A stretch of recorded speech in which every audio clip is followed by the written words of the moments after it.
মৃত্যুর পর কবরে নামানো পর্যন্ত ফেরেশতারা লাশের সাথে কি করে তা সকল মুসলমানের জানা উচিত। আজরাইল যখন আত্মা কবজ করে নেন তখন আত্মা দেহকে বলে, হে দেহ, আল্লাহ তোমাকে সুপ্রতিদান দিক। তুমি আমার সঙ্গী হয়ে আল্লাহর আনুগত্যে অগ্রগামী ছিলে, আর আল্লাহর অবাধে ছিলে খুবই পশ্চাৎপদ। তুমি আমার পক্ষ থেকে মুবারকবাদ গ্রহণ করো, কেননা আজ তুমি নিজেও মুক্তি পেয়েছ আর আমাকেও নাজাত দিয়েছ। এইভাবে দেহ আত্মাকে মুবারকবাদ দেয়। মুমিন বান্দার মৃত্যুতে জমিনের যে সকল অংশে সে ইবাদত করত সেগুলো কাঁদতে থাকে।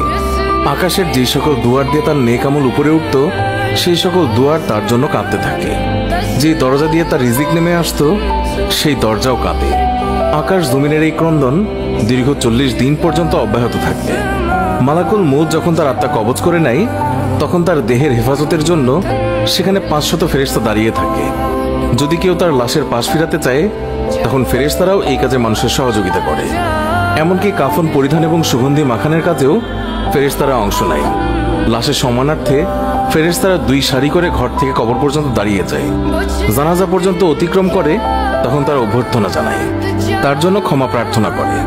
মুমিনের মর্যাদার এই অবস্থা দেখে ইবলিস এত জোরে চিৎকার করে ওঠে যে তার দেহের হাড়ের কোনো কোনো গ্রন্থির বন্ধন এই সময় ছিঁড়ে যায়।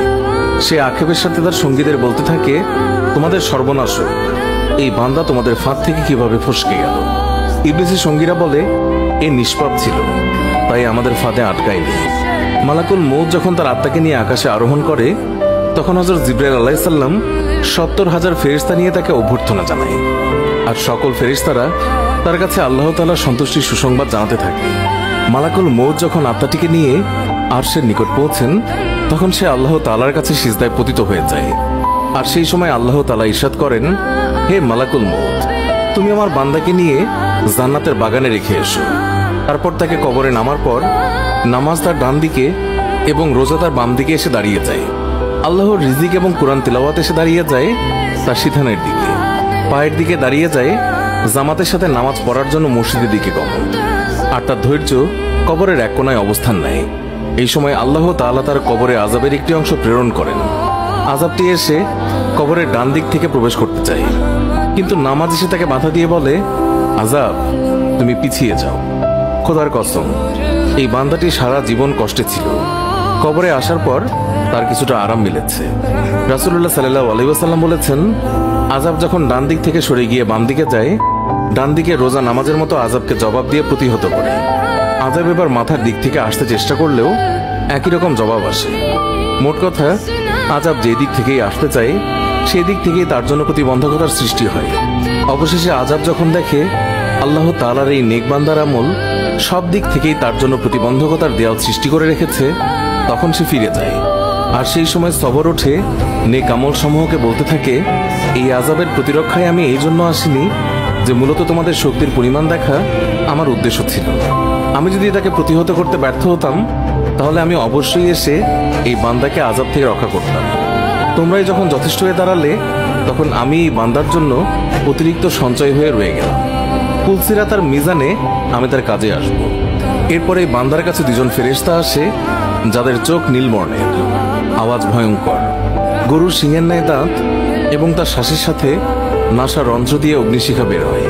ফেরেশতাদের উভয়ের কাঁধের মধ্যবর্তী স্থান খুবই প্রশস্ত। তারা মুমিন বান্দা ছাড়া কারো উপর দয়া করতে জানে না। 2 জন ফেরেশতাকেই মুনকার নাকির বলা হয়। এদের হাতে একটি হাতুড়ি থাকে। এটি এতই ভারী যে সকল মানব দানব মিলে একত্রিত হলেও তা উত্তোলন করতে সক্ষম হবে না। এই 2 জন ফেরেশতা কবরে প্রবেশ করে লাশকে বলে, উঠে বসো।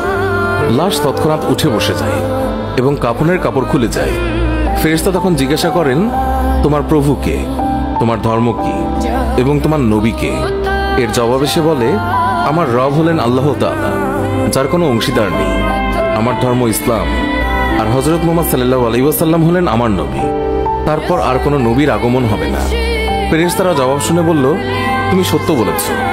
অতঃপর কবরকে চারদিক থেকে প্রশস্ত করে বলেন, তুমি উপরের দিকে একটু তাকিয়ে দেখো।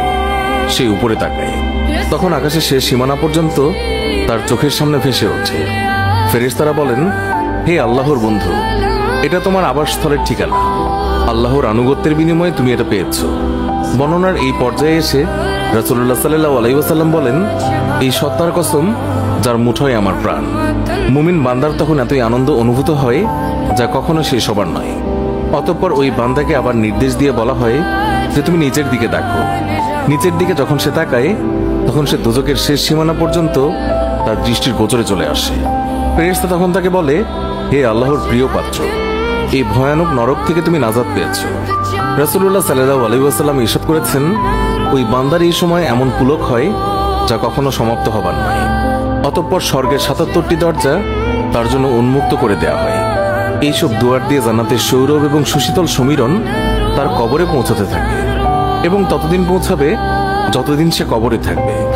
রাসূলুল্লাহ সাল্লাল্লাহু আলাইহি ওয়াসাল্লাম আলোচনার ধারাবাহিকতা অব্যাহত রেখে বলেন, এরপর আল্লাহ তাআলা মালাকুল মউতকে নির্দেশ দিয়ে বলেন, তুমি আমার দুশমনের নিকট যাও এবং তাকে আমার কাছে নিয়ে এসো। আমি প্রাচুর্যের সাথে তাকে রুজি দিয়েছি, সীমাহীন নিয়ামতের বাড়িপাত করেছি তার উপর, কিন্তু সে আমার সাথে শুধু অবাধ্যতাই করে ফিরেছে। এবার এই দুশমনকে আমার সামনে হাজির করো। মালাকুল মউত আল্লাহর নির্দেশ পেয়ে এমন কদাকার বেশে ওই বান্দার নিকট আগমন করে যে কেউ কোনোদিন এমন ভয়ঙ্কর আকৃতি দেখেনি। তার 12টি চোখ থাকে, তার কাছে এমন একটি লৌহ শলাকা থাকে যার শাখা ও কাঁটা বিশিষ্ট। মালাকুল মউতের সাথে আরো 5 জন ফেরেশতা থাকে। এদের প্রত্যেকের সাথেই থাকে জাহান্নাম থেকে নিয়ে আসা আগুনের চাবুক। মালাকুল মউত অবাধ্য বান্দাকে চাবুক দিয়ে এমনভাবে আঘাত করে যে প্রতিটি কাঁটা তার সারা শরীরের দেহতন্ত্রের মূলে গিয়ে বিদ্ধ হয়ে যায়। অতঃপর সেটি পাকিয়ে টেনে বের করে এবং তার পায়ের নখের তলদেশ থেকে পর্যন্ত আত্মাকে বের করে নিয়ে আসে।